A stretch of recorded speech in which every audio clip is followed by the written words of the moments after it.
नमस्कार फ्रेंड्स, कैसे हैं आप सब। आशा करती हूँ सभी बहुत अच्छे होंगे। मैं पूजा वेलकम करती हूँ आप सभी का आपके अपने यूट्यूब चैनल अंकित वास्तु ज्ञान में। फ्रेंड्स, सोमवार का दिन देवों के देव महादेव को समर्पित है।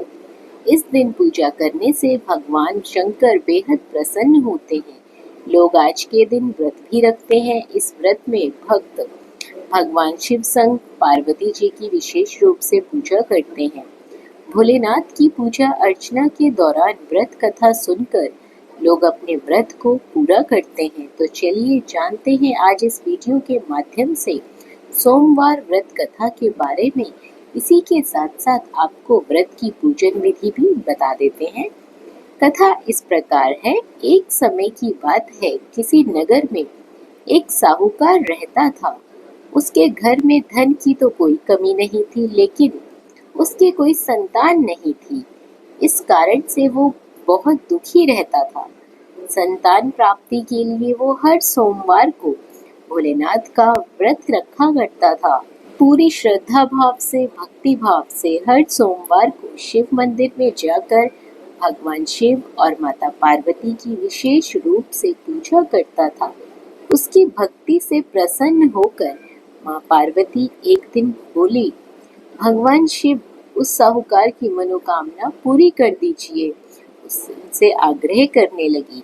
इस पर भगवान शिव ने कहा, हे पार्वती, इस संसार में हर प्राणी को उसके कर्मों के हिसाब से ही फल मिलता है। जिसके भाग्य में जो होगा उसे वो भोगना ही पड़ता है। लेकिन माता पार्वती ने साहूकार की भक्ति का मान रखने के लिए भगवान शिव से एक बार फिर अपनी इच्छा बताई। शिवजी ने माता पार्वती के आग्रह पर साहूकार को पुत्र प्राप्ति का वरदान दे दिया। साथ ही ये भी कहा कि उसके बालक की आयु केवल और केवल 12 वर्ष ही होगी। साहूकार माता पार्वती और भगवान शिव की बातचीत को सुन रहा था। उसे भगवान के इस बात से न तो खुशी हुई, न ही दुख हुआ। मैं हमेशा की तरह शिवजी की पूजा करता रहा। कुछ समय बीत जाने के बाद साहूकार के घर एक पुत्र रतन का जन्म हुआ। जब उस बालक की उम्र 11 वर्ष हो गई तो उसे पढ़ाई के लिए काशी नगरी भेज दिया गया। साहूकार ने पुत्र के मामा को बहुत सारा धन देकर उसे काशी विद्या प्राप्ति के लिए ले जाने के लिए कहा। साथ ही मार्ग में यज्ञ कराते हुए जाने का आश्वासन भी दिया। साथ ही यज्ञ स्थल पर ब्राह्मणों को भोजन कराने और दक्षिणा देने के लिए भी कहा गया। अब क्या था, दोनों मामा भांजे साहूकार के निर्देश का पालन करते हुए यज्ञ कराते और ब्राह्मणों को दान दक्षिणा देते काशी की ओर चल पड़े। रात में एक नगर पड़ा जहाँ किसी राजा की कन्या का विवाह हो रहा था। लेकिन जिस राजकुमार से उसका विवाह होने वाला था वो व्यक्ति एक आंख से काना था। राजकुमार के पिता ने अपने पुत्र के काना होने की बात को छुपाने के लिए एक चाल सोची। साहूकार के पुत्र को देखकर उसने सोचा, क्यों ना इस लड़के को दुल्हा बनाकर राजकुमारी से विवाह करा दूं। विवाह के बाद इसको धन देकर विदा कर दूंगा, फिर राजकुमारी को अपने नगर ले जाऊंगा। इसी तरह वह साहूकार लड़के को दूल्हे के वस्त्र पहनाकर राजकुमारी से विवाह करवा देता है।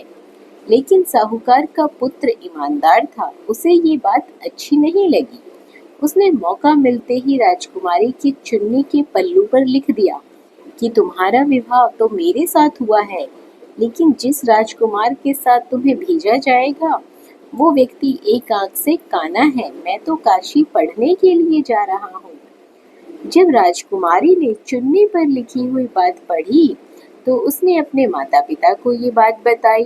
फिर राजा ने अपनी पुत्री को विदा नहीं किया, बारात को वापस लौटा दिया गया और दूसरी ओर मामा और भांजे साहूकार का पुत्र काशी पहुंच गया। वहां जाकर उन्होंने यज्ञ किया। जब लड़के की आयु 12 साल की हुई उसी दिन भी यज्ञ रखा गया। लड़के ने इस दौरान अपने मामा से कहा कि मेरी तबीयत कुछ ठीक नहीं लग रही है। मामा ने उसे अंदर सोने जाने के लिए कह दिया। शिवजी के वरदान के अनुसार कुछ ही देर में उस बालक के प्राण निकल गए। भांजे को मृत देख उसके मामा ने विलाप शुरू कर दिया। अब क्या था, संयोगवश उसी समय शिवजी और माता पार्वती उधर से गुजर रहे थे।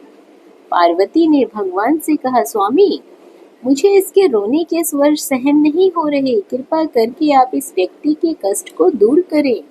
जब शिवजी उस मृत बालक के समीप आए तो बोले कि ये तो उसी साहूकार का पुत्र है जिसे मैंने 12 वर्ष की आयु का वरदान दिया था। अब इसकी आयु पूरी हो चुकी है तो इसे मृत्यु तो होनी ही है। लेकिन मातृ भाव से विभोर माता पार्वती ने बड़े ही प्रेम से कहा कि हे महादेव, कृपा करके इस बालक को आयु देने की आज्ञा अन्यथा कीजिए। इसके वियोग में तड़प तड़प कर इसके माता पिता मर जाएंगे। माता पार्वती के इतने आग्रह पर भगवान शिव ने बालक को जीवित होने का वरदान दिया। शिव जी की कृपा से उस लड़के का पुनः जन्म हुआ। इस तरह शिक्षा समाप्त कर लड़का मामा के साथ अपने नगर की ओर वापस निकल पड़ा। दोनों साथ चलते हुए उसी नगर में जा पहुंचे जहां लड़के का विवाह हुआ था। राजा ने लड़के को वहां पहचान लिया, फिर महल में ले जाकर उसकी खूब खातिरदारी की और अपनी पुत्री को राजकुमार के साथ विदा किया। इधर भूखे प्यासे रहकर साहूकार और उसकी पत्नी अपने बेटे की प्रतीक्षा कर रहे थे। उन्होंने अपने बेटे की मृत्यु का समाचार मिलने पर स्वयं प्राण त्याग जाने का प्रण कर रखा था, परंतु अपने बेटे को जीवित होने का देख वो बेहद प्रसन्न हुए। उसी रात भगवान शिव ने साहूकार के स्वप्न में आकर कहा, हे श्रेष्ठी, मैंने तेरे सोमवार के व्रत करने और कथा सुनने से प्रसन्न होकर तेरे पुत्र की आयु लंबी होने का वरदान दिया है। इसी तरह सभी लोग भगवान शिव की तपस्या करते हैं, व्रत रखते हैं, कथा सुनते हैं और भोलेनाथ उन सभी की मनवांछित इच्छाएं पूरी करते हैं। तो फ्रेंड्स, ये थी सोमवार व्रत की पावन पुण्य कथा। आशा करती हूँ ये सभी कथा आपको जरूर पसंद आ रही होगी। आगे बात करते हैं सोमवार व्रत की पूजन विधि की। पूजन विधि बहुत ही सरल है।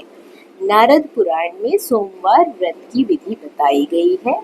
इस दिन सुबह उठकर स्नान करके फिर शिवजी पर जल चढ़ाने के बाद उन्हें बेलपत्र अर्पित करने चाहिए। साथ ही भोलेनाथ के साथ साथ माता गौरी की विधिवत रूप से पूजा करनी चाहिए। इसके बाद व्रत की कथा सुननी चाहिए और संध्या काल में आप चाहें तो व्रत खोल सकते हैं। मान्यता के मुताबिक इस व्रत में 3 पहर के उपवास रखने पड़ते हैं, यानी कि 3 पहर पूरे होते ही शाम के वक्त आप लोग उपवास खोल सकते हैं। क्योंकि सोमवार व्रत 3 तरह के होते हैं।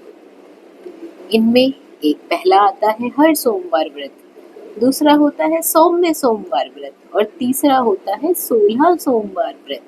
परंतु इन सभी व्रतों में पूजन विधि एक समान रहती है और भोलेनाथ की कृपा भी व्यक्तियों पर एक समान बरसती रहती है। तो फ्रेंड्स, आशा करती हूँ ये कथा, कहानी, पूजा विधि आप लोगों को बहुत अच्छी लगी होगी।